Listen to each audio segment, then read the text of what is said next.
2 வருட காலமாக மக்கள் எவ்வளோ கஷ்டத்திலிருந்து மேலே வந்திருக்காங்கன்னு மக்களுக்கும் தெரியும், அவங்களோட அரசியல் தலைமைத்துவங்களுக்கும் தெரியும்.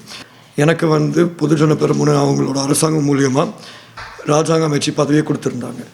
அதுக்கு காரணம் அவங்களுக்கு 3-2 பெரும்பான்மை கிடைச்சனால நெருக்கடி ஒன்று ஏற்பட்டுச்சு, பொருளாதார நெருக்கடியும் ஏற்பட்டுச்சு. அப்போ இருக்கும்போது தற்போதைய ஜனாதிபதி ரணில் விக்ரமசிங்க அவர்கள் எங்களோட ஆதரவை அவர் கேட்டிருந்தார். நாங்களும் எங்களோட ஆதரவை அவருக்கு முழுமையாக கொடுத்த காரணம், அவர்கிட்ட மட்டும்தான் ஒரு பொருளாதார திட்டம் இருந்துச்சு. நாங்கள் ஏனைய வேட்பாளர்கள்கிட்ட பேசும்போது அவங்க யாருமே ஒரு பொருளாதார திட்டத்தை கொடுக்கல. அவங்க சொல்லியிருந்த ஒரே விஷயம், நம்ம இப்போ பாரம் எடுத்து அப்புறம் தேர்தலை எப்படி சந்திக்கிறதுன்னு. ஜனாதிபதி அவர்கள் மட்டும்தான் சொன்னார், எனக்கு நம்பிக்கை இருக்குது, என்னால் இந்த நாட்டை மீட்டெடுக்க முடியும்னு.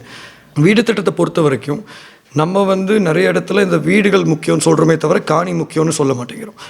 காணி இருந்தால் மட்டும்தான் நம்மளுக்கு ஒரு நிரந்தர தீர்வு கிடைக்குமே தவிர வெறுமனே வீடுகளை கட்டுறனால நம்மளுக்கு ஒரு நிரந்தர தீர்வு கிடைக்காது.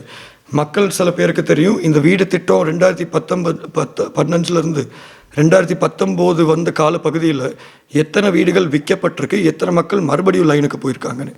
ஆகவே தான் நாங்கள் ஒரு முடிவெடுத்தோம், மலையகத்தில் அபிவிருத்தி முன்னேற்றம் பொருளாதாரத்தை மையப்படுத்தி தான் கொண்டு போகிறோம்.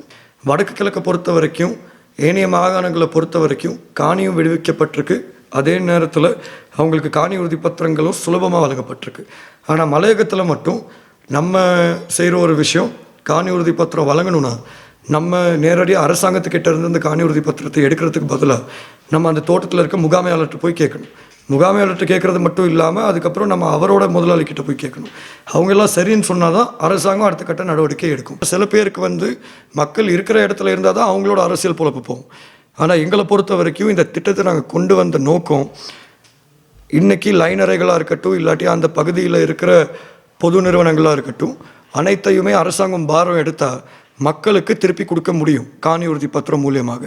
எங்களுக்கு நம்பிக்கை இருக்குது, 5 வருஷத்தில் 1,76,000 வீடுகள் கட்டுறது கஷ்டம். அதே நேரத்தில் 5 வருஷத்தில் 1,76,000 காணி உறுதி பத்திரங்கள் கட்டாயம் வழங்க முடியும். இன்றைக்கி ஜனாதிபதி வேட்பாளர்கள் பிரதானமாக 3 பேர் இருக்காங்க. இந்த 3 பேரில் 2 பேர் சொல்கிற விஷயம் பொருளாதாரத்தை தவிர வேறு எல்லா விஷயங்களையும் மக்களுக்கு ஒரு வாக்குறுதியாக கொடுக்குறாங்க. ஆனால் ஜனாதிபதி அவர்கள் மட்டும்தான் பொருளாதார சம்மந்தமாகவும் ஒரு மக்கள் பாதுகாப்பு சம்மந்தமாகவும் ஒரு நிலையான திட்டம் வச்சுருக்காரு. நிறைய பேர் ஜனாதிபதியோட வயசை ஒரு குறையாக சொல்கிறாங்க. நான் ஒரே ஒரு விஷயம் தான் சொல்ல விரும்புகிறேன். இன்றைக்கி கௌரவ சஜித் பிரேமதாஸ் அவர்களாக இருக்கட்டும், கௌரவ அனுரகுமார திசாநாயக்கா அவர்களாக இருக்கட்டும், அவங்க இருவரை பொறுத்த வரைக்குமே அரசியலில் எதிர்காலம் கட்டாயம் இருக்கும். ஆனால் அதே நேரத்தில் ஜனாதிபதி அவர்களை பொறுத்த வரைக்கும் யாரையும் சந்தோஷப்படுத்தணும்னு அவருக்கு அவசியம் இல்லை. அவரை பொறுத்த வரைக்கும் நாட்டின் பொருளாதாரத்துக்கு முக்கியத்துவம் கொடுத்து நாடு முன்னால் கொண்டு போகணும்னு நினைக்கிறாரு.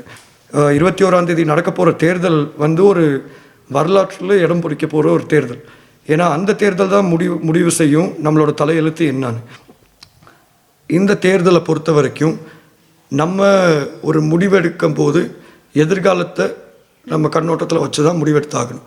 இன்றைக்கி நம்ம எல்லோரும் ஒரு விஷயம் உணர்ந்திருக்கோம், 2 வருஷத்துக்கு முன்னால் இருந்த நிலைமை சில பேருக்கு வேணால் மறந்துருக்கலாம், ஆனால் நிறைய பேர் மனசில் வச்சுருக்காங்க, ஞாபகத்துலேயும் வச்சுருக்காங்க.